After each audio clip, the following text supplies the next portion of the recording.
Wala pa'y usa ka dekada ang milabay sukad nga mikaylap sa atong nasod ang paggamit sa cellphone. Karon, ang cellphone di na basta kay cellphone lang. Ang cellphone karon di na lang ginagamit sa pagtawag o pagpadala og text. Matubag na usab sa cellphone ang laing-laing panginahanglan sa mga Pinoy. Tungod sa Microenterprise Access to Banking Services o ang MABS program nga nakig-partner sa Globe Telecom, ang cellphone mahimo na usab nga mobile wallet nga pwede sudlan og electronic money o kwarta o mahimo nga virtual branch sa bangko o dili kaha pwede usab nga mahimong handheld nga ATM. Posible na kini karon pinaagi sa paggamit sa mga bag-ong gimugna nga mobile phone banking services.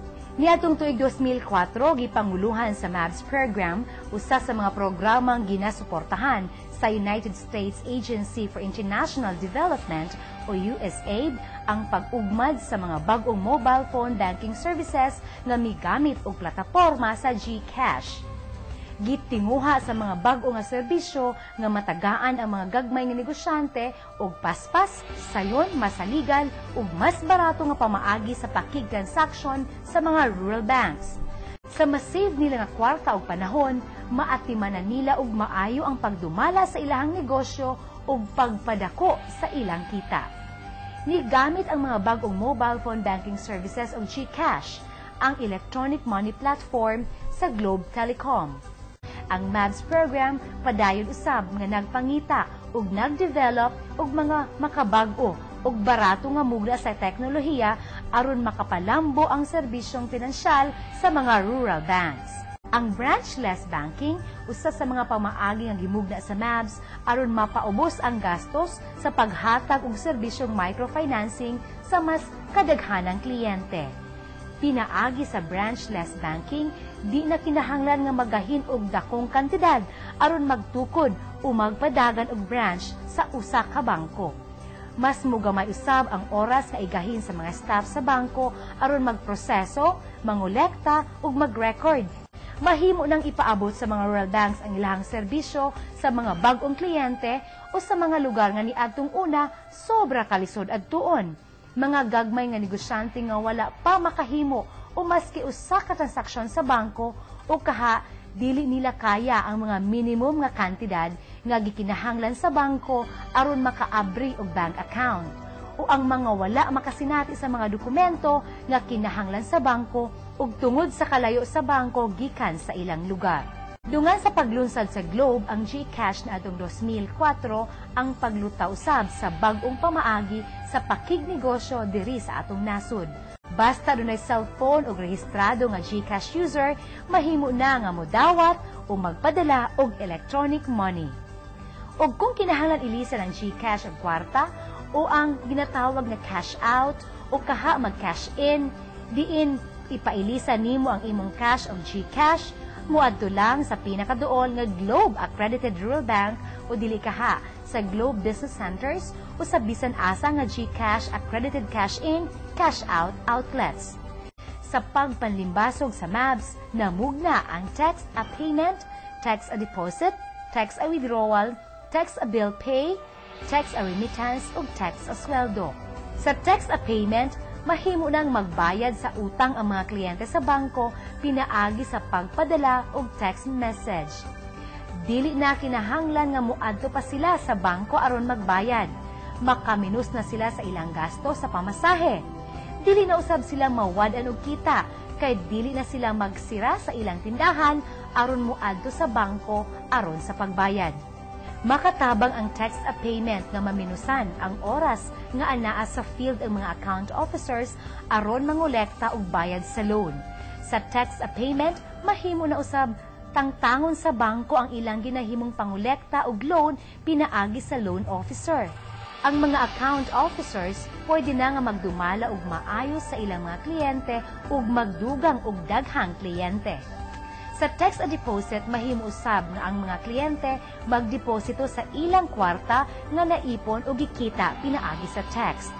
Bisan ang mga negosyante nga nagadawat og GCash isip bayad sa ilahang mga produkto ug serbisyo nga ginabaligya, mahimo na usab nga magdeposito diretso sa ilahang mga bank accounts gamit lang ang text-a-deposit service. Sa laing bahin, pinaagi sa text-a-withdrawal service, mahimong mag-withdraw ang mga kliyente sa mga rural banks gikan sa ilahang bank accounts, pinaagi sa usa lamang ka text sulod sa regular banking hours. Ang pag-withdraw og GCash pareho lang kapaspas sa pagpadala og text message. Aduna usab kitay gitawag nga text-a-bill payment service.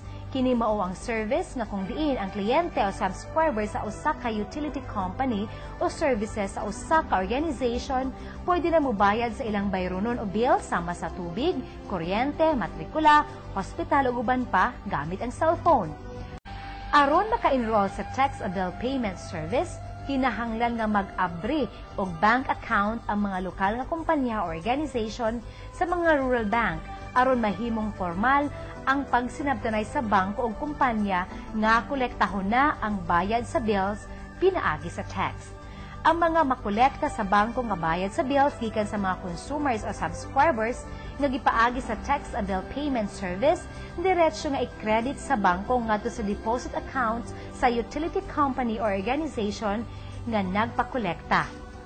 Gipasayon sa text-a-remittance service ang pagdawat sa mga gipadala nga remittances alang sa mga lumulupyo sa mga lugar nga rural o halayo sa sentro sa lungsod.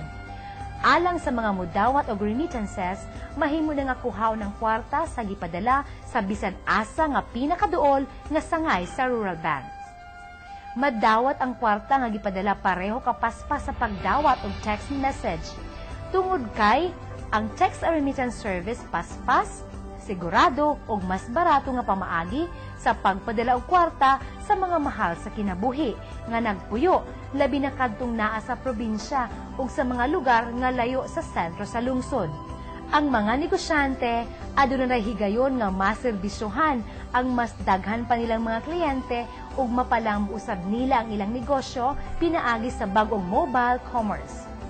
Kinahanglan na nila nga mag-abri og account sa bisan asa nga Globe accredited rural banks aron magamit nila kining bag-o nga teknolohiya, dawat og bayad sa mga produkto o serbisyo.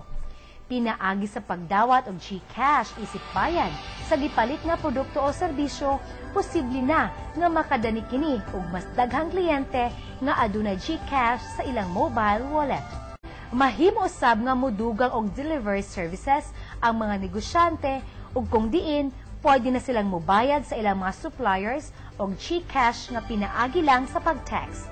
Dugang paniini imbis nga biyaan o gisirado sa mga negosyante ang ilang mga tindahan aron lang moadto sa bangko kay mag-deposit sa ilang kita sa matag adlaw, mahimo na nilang i-deposit kini sa bangko pinaagi sa pagpadala sa GCash, pinaagi sa text ngadto sa bangko, dayon i-credit sa bangko ang GCash nga nadawat ngadto sa bank account. Ang text-a-sweldo usa ka serbisyo sa mga rural banks na kung diin ang mga sweldo mahimo nang ihatag sa mga empleyado gamit ang GCash.